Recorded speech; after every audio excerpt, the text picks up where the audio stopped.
आजादी मिलने से पहले 1947 को आजादी मिली ना, उससे पहले कौन रूल कर रहा था? इंडिया पे कौन रूल कर रहा था? Very good, British government rule कर रही थी ना। उस गवर्नमेंट को कैसे हटाया गया, फिर हमें कैसे आजादी मिली? हाँ, बहुत सारी लड़ाई झगड़े हुए, बहुत सारे आंदोलन हुए, उसके बाद वो चेंज आया ना। तो ये जो चीज हुई ना, जो पूरी प्रक्रिया गुजर के आई, जिस प्रोसेस से हम गुजर के आए, एक सिस्टम को बदल के दूसरे सिस्टम में हम दाखिल हुए, उस जिसके थ्रू हम आए उसको क्या बोलते हैं? क्रांति बोलते हैं। समझ में आया? सिस्टम, एक सिस्टम चला आ रहा है, उसको हमें चेंज करना है, और उसको चेंज करने के लिए जिस प्रोसेस से हम होकर गुजरते हैं उसे क्या बोलते हैं? क्रांति या रिवोल्यूशन बोलते हैं। तो हमने पीछे एक रिवोल्यूशन के बारे में पढ़ रखा है। आजकल कौन सा रिवोल्यूशन था वो? हाँ, बहुत अच्छा, फ्रांस की क्रांति थी। ठीक है, हमने देखा कि कैसे ऑटोक्रेसी थी, पहले राजा था, फिर उससे किस तरीके से वो डेमोक्रेसी की तरफ आए, सोशलिज्म की तरफ आए। तो अब जो हमारा नेक्स्ट चैप्टर है वो क्या है? रशियन रिवोल्यूशन या सोशलिज्म इन रशिया। ठीक है, तो रशियन रिवोल्यूशन समझ में आया? एक पुराना सिस्टम चला आ रहा है, उसको बदल के एक नए सिस्टम को हम लेके आएंगे, और जिस प्रोसेस के थ्रू गुजरेंगे, बहुत सारे आंदोलन होंगे, बहुत सारे लड़ाई झगड़े होंगे, उन चीजों को क्या बोलते हैं? क्रांति बोलते हैं। तो अभी हम किस क्रांति की बात करेंगे? रशियन, रूस की क्रांति या रशियन रिवोल्यूशन। ठीक है,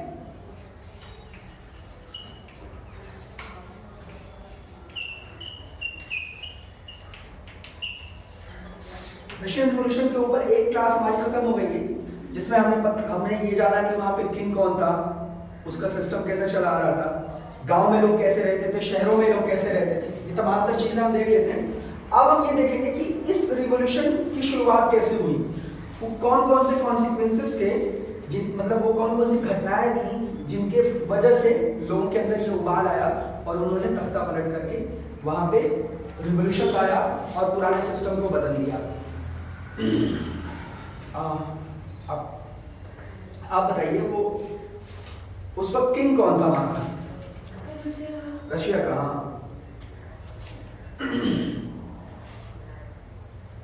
सुमन आप बताओ। आंचल, कोई बात नहीं, मैं बता देता हूँ। सेकंड था उसके लास्ट नाम के पीछे सेकंड था। उस सेकंड से पहले क्या था? निकोलस था। उससे पहले क्या था? जार। टी से शुरू करते हैं, जार पर पहले, कोई बात नहीं, जार निकोलस सेकंड। ठीक है, ये वहां का किंग था। कहां का? इंडिया का? नहीं, रशिया का। उस वक्त ये किंग था। अब देखते हैं कि क्या बातें हुई, क्या वजूहात हुई जिसकी वजह से लोगों का माइंड चेंज हुआ और वो रिवोल्यूशन की तरफ आया और सिस्टम को बदल दिया। ठीक है, अब मैं एक चीज आपको बता दूं, 1947 से पहले राजा था, सब कुछ वो अपनी मर्जी से करेगा, किसी की सुनेगा नहीं, ना तो कोई पार्लियामेंट थी, ना कोई कॉन्स्टिट्यूशन था, उसको अपने हिसाब से रूल करना था। तो 1914 से 1914 से पहले रशिया में कोई भी पॉलिटिकल पार्टी नहीं थी, राजनीतिक पार्टी नहीं थी। जैसे हमारे देश में बहुत सारी पॉलिटिकल पार्टीज हैं, कौन कौन सी हैं? आज 2-3 पार्टीज के नाम बताओ। राजनीतिक दल जो इलेक्शंस लड़ते हैं इंडिया में, कौन कौन सी? जो पार्टी है, जो इलेक्शंस लड़ती है, अभी किसकी हुकूमत चल रही है? किसका रोल है इंडिया में? किस पार्टी का? मोदी जी है ना? मोदी जी किस पार्टी से आते हैं? उनकी पार्टी का नाम क्या है? वेरी गुड, भाजपा है, कांग्रेस है, सपा है, बसपा है ना? तो ये सारी पॉलिटिकल पार्टीज में बैठी। Very good. तो जब डेमोक्रेसी होती है ना राज में, जब किसी भी देश में लोकतंत्र होता है, लोकतंत्र मतलब क्या? जनता का शासन। तो जनता किसी को वोट करेंगे तभी तो वो हमारे ऊपर रूल करेगा। तो वोट करने के लिए एक पार्टी होनी चाहिए ना, वो पार्टी अपने अपने मेंबर्स को आगे करती है कि ठीक है मेरी पार्टी है, मैं इनको खड़ा कर देता हूँ, इनकी पार्टी है वो उनको खड़ा कर देती है। अब पब्लिक को जो ज्यादा अच्छा लगेगा उसको वोट देके वो क्या कर देते हैं? जिता देते हैं। तो यहाँ पे रशिया में 1914 से पहले क्या था? एक राजा की हुकूमत थी, जार निकोलस सेकंड। तो जब राजा है तो पॉलिटिकल पार्टीज तो होगी नहीं, पॉलिटिकल पार्टीज तो तब आएंगे ना जब लोकतंत्र होगा, डेमोक्रेसी होगी, जब राजा होगा तो अपनी मर्जी से शासन करेगा। तो 1914 से पहले रशिया में कोई भी लीगल पॉलिटिकल पार्टी नहीं थी। पॉलिटिकल पार्टी समझ रहे हैं ना, राजनीतिक दल, ठीक है, जो चुनाव में लड़ते हैं अपने अपने कैंडिडेट्स को उतार। लेकिन गुपचुप तरीके से छुप छुपा करके दो पार्टीज बन चुकी थी रशिया में, दो पॉलिटिकल पार्टीज बन चुकी थी। बहुत इंपॉर्टेंट बात है, उस पॉलिटिकल पार्टी का नाम भी आप नोट कर लेना और याद भी रख लेना, ठीक है। उसका नाम था Russian Social Democratic Workers party. क्या नाम था? Russian Social Democratic Workers party. कब बना था? 1898 में। इसको लेबर पार्टी भी कहते हैं। हाँ, मैं बता रहा हूं कैसे बना, ठीक है। इसको क्या बोलते हैं? मैंने कहा कि 1914 से पहले लीगल नहीं, लीगल इन द सेंस जिसको राजा की सहमति या सिस्टम जो है उसकी मर्जी के बगैर लोगों ने छुपके से दो पॉलिटिकल पार्टीज बना ली थी। एक था Russian Social Democratic Workers party. कब बना था? 1898 में। इसको शॉर्ट फॉर्म में या उसका दूसरा नाम क्या था? लेबर पार्टी, ठीक है। लेबर समझते हैं किसे कहते हैं? Workers, labour. अभी मैं इसको एक्सप्लेन कर देता हूं, ठीक है। दूसरी पॉलिटिकल पार्टी थी सोशलिस्ट रिवॉल्यूशनरी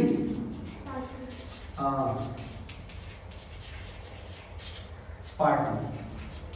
अभी इनमें डिफरेंसेस मैं बता दूं, ये 1900 में बनी थी ना। दो पॉलिटिकल पार्टीज बन गई, कौन कौन सी? Russian Social Democratic Workers Party 1898 Labour Party बोलते हैं। दूसरी पॉलिटिकल पार्टी जो थी सोशलिस्ट रिवॉल्यूशनरी पार्टी 1900 में बनी थी, ठीक है। ये दो पॉलिटिकल पार्टी बनी थी कहां पे? पाकिस्तान में। रूस की बात कर रहे हैं ना। रशिया में दो पॉलिटिकल राजनीतिक दल चोरी बन गए थे। अब ये क्यों बने थे? इनमें क्या क्या डिफरेंसेस है? दो पार्टीज क्यों थी? तो देखिए, मैंने आपको बताया था पहले लेक्चर में कि रशिया में जो मजदूर हुआ करते थे ना, जो किसान, वो नेचुरली सोशलिस्ट थे। फॉर एग्जाम्पल सोशलिस्ट समाजवादी थे। कैसे? जब उनके पास जमीनें हुआ करती थी ना, तो उन जमीनों को आपस में बांट के ना सब मिलजुल के खेती करते थे। हाँ, और जो मुनाफा होता वो आपस में बांट देते। यही तो समाजवाद है, यही सोशलिज्म है ना। तो देखो, दुनिया को तो ये बात पता चली थी फ्रांस की क्रांति के बाद, लेकिन जो रशिया के किसान थे ना, ये बहुत पहले से ये चीज करते चले आ रहे थे। समझ में आ रहा है ना? फ्रांस की क्रांति से पहले भी वो ये काम करते थे कि आपस की जमीनों को एक दूसरे में बांट लेते, सब मिलजुल कर खेती करते, उसका मुनाफा आपस में बांट लेते। तो लोगों का ये मानना था, कुछ थिंकर्स जो थे उनका मानना था कि जो रशिया के किसान है ना, रूस के जो किसान है, ये जो है नेचुरली सोशलिस्ट है। नेचुरली समझ में आता है, जिससे कोई भी चीज हो वो मतलब दिखावा नहीं कर रहा हो, वो अंदर से ही वैसा हो, तो नेचुरल आदमी है। तो नेचुरली मतलब उनको कुछ सिखाने बनाने की जरूरत नहीं थी, उनके दिल में ये बात थी, उनके जहन में ये बात पहले से ही थी, तो वो नेचुरली सोशलिस्ट थे। कुछ लोगों का मानना था। और वो थिंकर्स ये कहते थे कि ये जो किसान है ना, यही जो है रशिया में क्या करेंगे? क्रांति लाएंगे, ठीक है। देखो, मेन चीज क्या है? सिंपल सी बात ये है कि थिंकर्स का दो ग्रुप था। एक मानते थे कि रशिया में जो भी क्रांति आएगी उसको कौन लीड करेगा या कौन लेके आएगा? एक मानते थे किसान लेके आएगा, ठीक है, और एक मानते थे मजदूर लेके आएगा जो फैक्ट्रीज में काम करते हैं। समझ में आया? रशिया में जो थिंकर्स थे वो दो तरफ बढ़ गए थे। एक कहता था कि जो ये क्रांति होगी ना, इसको लीड करेगा कौन? लेबर करेगा या वर्कर्स करेंगे। दूसरे थिंकर्स कहते थे कौन करेगा? किसान करेंगे, ठीक है। तो अब इतनी बात समझ में आई, बाकी बातें छोड़ो। किसान, लेबर, दो ग्रुप बन गया ना। एक कहते थे ये काम करेगा ज्यादा बेहतर, एक कहते थे नहीं ये क्रांति करेगा। तो देखो, ये जो पार्टी बनी थी, ये पार्टी पीजेंट्स की थी। किसकी? पीजेंट्स यानी किसानों की थी। और ये पार्टी किसकी थी? लेबर। देखो, यहाँ लेबर भी है, वर्कर्स भी है ना। तो ये किसकी पार्टी होगी? लेबर की या वर्कर्स की, और ये किसकी होगी? किसानों की। समझ में आया ना? ठीक है, तो ये दोनों पॉलिटिकल पार्टीज, राजा जब था ना ज़ार निकोलस सेकंड, उसी के टाइम में ये दोनों पॉलिटिकल पार्टीज बन चुकी थी। ठीक है, कोई भी प्रॉब्लम तक? तीन इंपॉर्टेंट बातें अब तक हमने समझी। राजा की हुकूमत थी और उसमें दो पॉलिटिकल पार्टीज बनी, एक मजदूरों की बनी, एक किसानों की। हाँ, लेबर मजदूर एक ना, और किसान अलग। ठीक है, अब देखिए ये जो थॉट था, जिनका मानना था कि नहीं इसको लीड जो करेंगे वो लेबर करेंगे, वो कौन थे सबसे बड़े थिंकर? उनका नाम था लेनिन। ठीक है, कौन थे? लेनिन। इनका मानना था कि रूस में जो क्रांति आएगी वो किसान नहीं लाएंगे, बल्कि लेबर या वर्कर्स का जो तबका है वो रिवॉल्यूशन लेके आएगा। वजह क्या थी? इनका मानना था कि जो किसान है ना, उसमें वो अमीर गरीब है। कोई किसान जिसके पास ज्यादा जमीन है वो अमीर है, कोई किसान जो कम, तो उनके बीच में डिफरेंसेस बहुत ज्यादा थे। समझ में आ रहा? उनको लगता था कि नहीं, ये एक दूसरे के साथ एकजुट नहीं हो पाएंगे, तो ये क्रांति नहीं ला पाएंगे। क्रांति जो मजदूर लेके आएंगे। ठीक है, तो Russian Social Democratic Workers party क्या मानती थी? रिवॉल्यूशन कौन लाएगा? लेबर लाएगा। इसके जो सबसे बड़े थिंकर थे वो कौन थे? लेनिन। ठीक है, इतनी बात याद रखो। अब यहां से जो है ना, इसका रोल धीरे धीरे खत्म होता चला है। यही पार्टी, वर्कर्स की पार्टी सामने उभर के आएगी और ये क्रांति को लीड करेगी। सच में लीड करना, मैं बार बार बोल रहा हूं, समझ में आ रहा है? लीड करने का मतलब चलाएगी। हाँ, एक होता है ना, एक जैसे कोई भी मूवमेंट, जैसे यहाँ पे प्रोशंस, वो 26 जनवरी की रैलियां निकलती हैं, एक आगे कमांडर होता है ना, अलग अलग सबको लीड कर रहा होता है, कुछ इधर जाएगा, साइड लोग जाएंगे। तो वही बात है, इस पॉलिटिकल पार्टी ने या इस सोच के लोगों ने क्या किया था? रूस की जो क्रांति हुई थी उसमें बहुत अहम भूमिका निभाई थी, और उसको जो है आगे बढ़ के लोगों को अपने साथ लेकर ये क्रांति को उन्होंने किया था। ठीक है, अब देखिए, अब यहां से हम अब देखिए, मैंने बोला कि सबसे इंपॉर्टेंट पॉलिटिकल पार्टी कौन सी थी? ये लेबर पार्टी। आप इतना बड़ा नाम मत याद रखना, लेकिन जब हम डिस्कस करेंगे तो सिर्फ लेबर पार्टी बोलेंगे। इसमें भी क्या हुआ ना कि बाद में दो ग्रुप बन गए। ठीक है, एक को बोलते थे बोल्शेविक्स। देखो, हम रूस की क्रांति बोल रहे हैं ना, तो ये नाम डिफिकल्ट इसी वजह से है क्योंकि ये रशियन नाम है। समझ में आ रहा है? अब हमारी तरह तो होगा नहीं कि रामलाल और मनोहर लाल, इंडिया की तो बात है नहीं, तो बात कहाँ की है? रशिया की। तो वहां की जबान में चीजें होंगी ना, तो घबराने की बिल्कुल भी जरूरत नहीं है। बहुत ही प्यारा सा नाम है, बोल्शेविक्स। बोलो अच्छा, बोल्शेविक्स। हाँ, और मेनशेविक्स। ठीक है, मैं इसका मतलब ही बता दूंगा, बोल्शेविक्स और मेनशेविक्स। देखो, बोल्शेविक्स का मतलब होता है मेजॉरिटी। मेजॉरिटी का मतलब बहुसंख्यक। क्यों इसका नाम बोल्शेविक्स पड़ा, क्यों इसका नाम मेनशेविक्स पड़ा, इसकी मैं बात बता देता हूं। ये कौन थे? बहुसंख्यक। हिंदी में लिख दो, बहुसंख्यक, अल्पसंख्यक। मेनशेविक्स का मतलब रशियन वर्ड है, इसका नाम मतलब अल्पसंख्यक। ठीक है, अब देखो, अब ये तुम लोगों को ये सवाल मुझसे करना चाहिए था कि सर ऐसी क्या बात हुई कि ये दो ग्रुप में बढ़ गए? ये तो एक ही सोच ही थी, ये दो ग्रुप में कैसे बढ़ गए? क्वेश्चन था ना, लेकिन तुम लोगों ने किया नहीं। मैं खुद बता देता हूं। देखो, वजह क्या थी? ये जो पॉलिटिकल पार्टी थी लेबर पार्टी, इसमें कुछ लोग ये सोचते थे, खास तौर से लेनिन, उनका मानना था कि हमें नंबर और क्वालिटी पे ध्यान देना चाहिए। किसके? वर्कर्स के। यानी जो हमारे पार्टी के मेंबर होने चाहिए ना, वो बहुत ज्यादा नहीं होने चाहिए और क्वालिटी उनमें होनी चाहिए। मतलब ऐसा नहीं कि मैंने कोई पॉलिटिकल पार्टी बनाई और जो आए मैं उसको भर्ती करते चलता हूँ। हाँ, जिसमें कुछ मुझे इंपॉर्टेंट लगे, उनकी कुछ अहमियत हो, है ना, तो उनको रखा जाएगा पार्टी के अंदर। समझ में आ रहा है? ये कौन कहते थे? बोल्शेविक्स कहते थे। इसके मेन लीडर कौन थे? लेनिन। बोल्शेविक्स के मेन लीडर कौन थे? लेनिन। और मेंशेविक्स क्या कहते थे? ये बोलते थे कि नहीं नहीं ऐसा नहीं है, ये ओपन फॉर ऑल होना चाहिए, कि जो चाहे हमारी पार्टी में आके शामिल हो जाए। मेन डिफरेंस समझ में आया? ये कहते थे कि नंबर एंड क्वालिटी पे हमें ध्यान देना चाहिए, है ना? सब नहीं आएंगे, जिनके अंदर क्वालिटी होगी हमारे पार्टी में आने की, सिर्फ वही आ पाएंगे।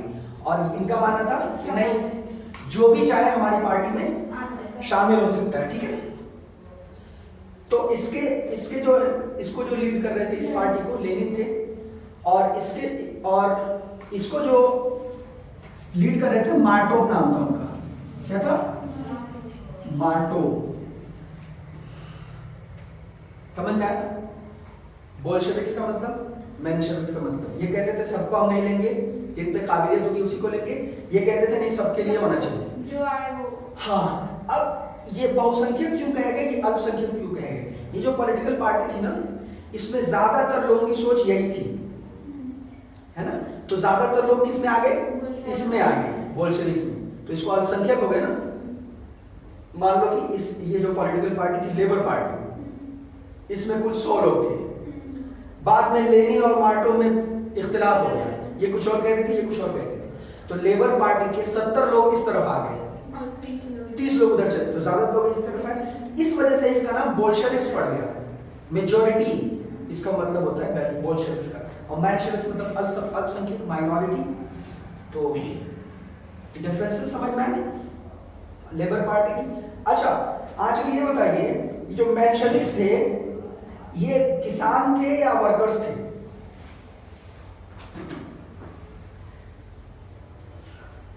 इसमें तो किसान नहीं थे, वर्कर थे, लेबर पार्टी थे। वेरी गुड, बहुत अच्छा। बैठिए। जब हम रशियन सोशल डेमोक्रेटिक वर्कर्स का यानी लेबर पार्टी की बात कर रहे हैं, तो ये किस मजदूरों की पार्टी थी। अब इसके जो पार्ट हुए हैं तो वो भी तो मजदूरी हो गए। बहुत अच्छा जवाब था आपका। अब देखिए, ये पॉलिटिकल पार्टी कब बनी थी? 1898। और ये जो इनमें स्प्लिट हुआ था ना, ये कब हुआ था? 1903 में। ये डेट भी आप याद रखें, ठीक है? ये पॉलिटिकल पार्टी बनने के कितने साल बाद बट गई थी? 5 साल बाद, ठीक। 1898 में पॉलिटिकल पार्टी बनी, 1903 में ये 2 हिस्से में बट गई। कि कौन कौन सा नाम था? Bolsheviks and मेंशेविक्स। बोल्शेविक्स के नेता कौन थे? लेनिन। और मेंशेविक्स के नेता कौन थे? मार्टोव। ये MARTOV। क्या नाम था? मार्टोव। वो कौन थे? लेनिन। बोल्शेविक मेंशेविक समझ में आया? है? आगे बढ़े। अब तो ये हमने देख लिया कि उस वक्त में कोई पार्टी थी या नहीं थी, उनकी सोच कैसी थी, ये देख लिया। अब फिर पीछे की तरफ चलते हैं कि राजा से लोगों को प्रॉब्लम क्या थी, है ना? अब जब प्रॉब्लम समझ जाएंगे, हमने पॉलिटिकल पार्टी को देख लिया। अब जब प्रॉब्लम के बाद हम देखेंगे कि ये पॉलिटिकल पार्टी कैसे लोगों की मदद करते हैं, ठीक है? अब हम देख लेते हैं थोड़ा सा लास्ट टॉपिक का आंसर।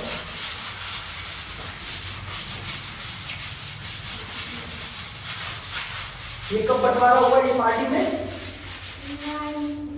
1903 में। अब हम 1905 आगे बढ़े। 1905 को बोलते हैं,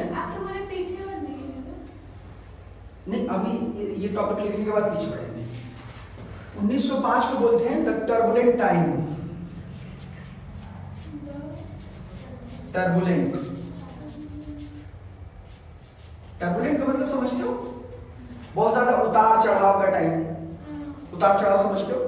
अभी सब कुछ नॉर्मल चल रहा है, अचानक से कुछ बहुत बुरा हो जाए या बहुत अच्छा हो जाए, बिल्कुल पूरा सिस्टम हिल जाए। तो 1905 में कुछ ऐसा हुआ था कि रशिया का जो जार निकोलस सेकंड था, उसका जो सिस्टम था ना, पूरा सिस्टम हिल गया। वो कैसे? हाँ, सब कुछ इधर उधर हो गया, लोग सड़कों पे आ गए। तो इस वजह से इसको क्या नाम दिया गया? The turbulent time. कब? कौन सा टाइम था वो? 1905। देखिए, इसमें हुआ ये था कि धीरे धीरे मैंने बताया था कि वही प्राइवेट प्रॉपर्टी वाला मैटर। एक कंपनी था, उस कंपनी का एक मालिक था, मजदूर उसमें काम करते थे और सारा फायदा कौन ले जाता था? मालिक। मजदूरों की हालत क्या थी? खराब।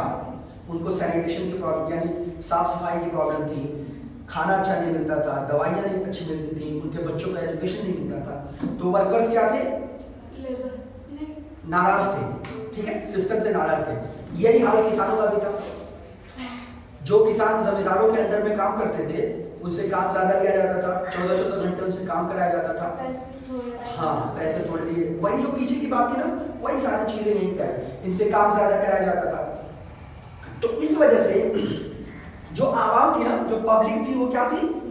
बहुत ज्यादा नाराज थी। फिर क्या हुआ? एक इंसिडेंस आया रशियन रिवॉल्यूशन में जिसको ब्लडी संडे बोलते हैं। क्या बोलते हैं? Bloody Sunday. यहीं से रिवॉल्यूशन शुरू हो गया था। देखिए, मैंने आपको बातें बताई, उसमें छोटे छोटे प्रोटेस्ट होते थे, लोग एहतजाज करते थे कि जैसे हमारी सैलरी बढ़ा दी जाए, हमें काम कम करवाया जाए। ये छोटे छोटे वो होते थे, लेकिन कोई खुल के सामने नहीं आ रहा था, है ना। लेकिन ब्लडी संडे यानी ये इस दिन को ऐसा क्या हुआ कि लोग बिल्कुल रशिया में उबाल आ गया और सारे के सारे लोग सड़कों पे आ गए। ठीक है, ये समझने की कोशिश करें। हिबा, ये बताओ किंग कौन था वहां पे? क्या नाम? Fiza. John Nicholas second. Very good, बैठो बैठो। देखो, ये तारीख याद रखना, 22 जनवरी 1905 को एक फादर थे, फादर गैलो।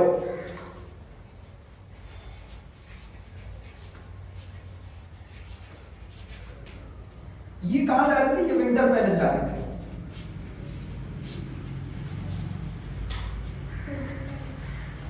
वहां पे हमने देखा था फ्रांस में कौन सा किला था? वेस्टाइल, है ना, था ना। यहाँ पे विंटर पैलेस था। राजा जार कहाँ रहता था? इसी विंटर पैलेस में। फादर गैलो, जितने फादर वो क्रिश्चियन के होते हैं ना, फादर जैसे पुजारी होते हैं, मौलाना होते हैं, उसी तरीके से उनके फादर होते हैं। तो किसी डिमांड को लेके, और बहुत सारे लोगों को लेके वो कहाँ जा रहे थे? राजा के महल की तरफ जा रहे थे। किस दिन? 22 जनवरी 1905 को विंटर पैलेस की तरफ जा रहे थे। जब राजा ने देखा कि बहुत सारी भीड़ मेरे पैलेस की तरफ आ रही है, तो राजा की प्राइवेट पुलिस जो थी और जो आर्मी थी, उसने क्या किया कि लोगों पे हमला कर दिया। ठीक है, समझ आए? स्टोरी समझ आए? राजा अपने महल में है, अचानक से उसको पता चला कि बहुत सारे लोग उसकी महल की तरफ आ रहे हैं। वो प्रोटेस्ट करने के लिए आ रहे थे, वो मार झगड़े के लिए नहीं आ रहे थे, वो अपनी बात रखने के लिए आ रहे थे। उनकी बात सुनी नहीं जा रही थी, तो उन्होंने कहा क्यों ना हम डायरेक्ट राजा के पास जाके अपनी बात को रखें। तो वो जो भीड़ थी उसको लीड कौन कर रहे थे? फादर गैलो जो है इसको लीड कर रहे थे। सॉरी, गैपोन है, गैपोन, फादर गैपोन उस भीड़ को लीड कर रहे थे। और जब राजा के जो सिक्योरिटी गार्ड्स होते हैं ना, उन्होंने जब देखा कि बहुत सारे लोग पैलेस की तरफ आ रहे हैं, तो उन्होंने फायरिंग शुरू कर दी और उसमें 100 लोग मारे गए और 300 लोग जख्मी हो गए बुरी तरीके से। कितने लोग थे?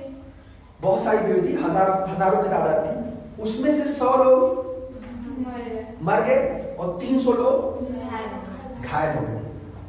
अब यहाँ पे रुक जाते हैं, पीछे की तरफ चलते हैं। इंडिया में आओ। इंडिया में एक कांड हुआ था, अंग्रेजों ने किया था, जलियांवाला बाग हत्याकांड। सुना था? किसने गोली चलवाई थी? जनरल डायर था, जनरल डायर नाम था। जलियांवाला बाग हत्याकांड, बहुत सारे लोग इकट्ठा हुए थे अपनी डिमांड रखने के लिए। उसने उस बाग को घेरवा के और गोलियां चलवा दी, बहुत सारे लोग मारे गए। तो देखो, उसके बाद से ना हिंदुस्तान में सब कुछ चेंज हो गया था। जलियांवाले बाग से पहले जब आप पढ़ोगे ना हिंदुस्तान की क्रांति, हाँ, उससे पहले भी आंदोलन होते थे, लेकिन छोटे छोटे, बहुत ज्यादा वैसे नहीं होते। हाँ, लेकिन जब लोगों को जलियांवाले बाग हत्याकांड के बारे में पता चली ना, तो लोगों के अंदर गुस्सा बहुत ज्यादा बढ़ गया और फिर उस गुस्से ने फाइनली अंग्रेजों को यहाँ से हटा दिया। यही यहाँ पे हुआ था। इससे पहले भी विरोध प्रदर्शन होते थे, लेकिन बहुत छोटे छोटे होते थे।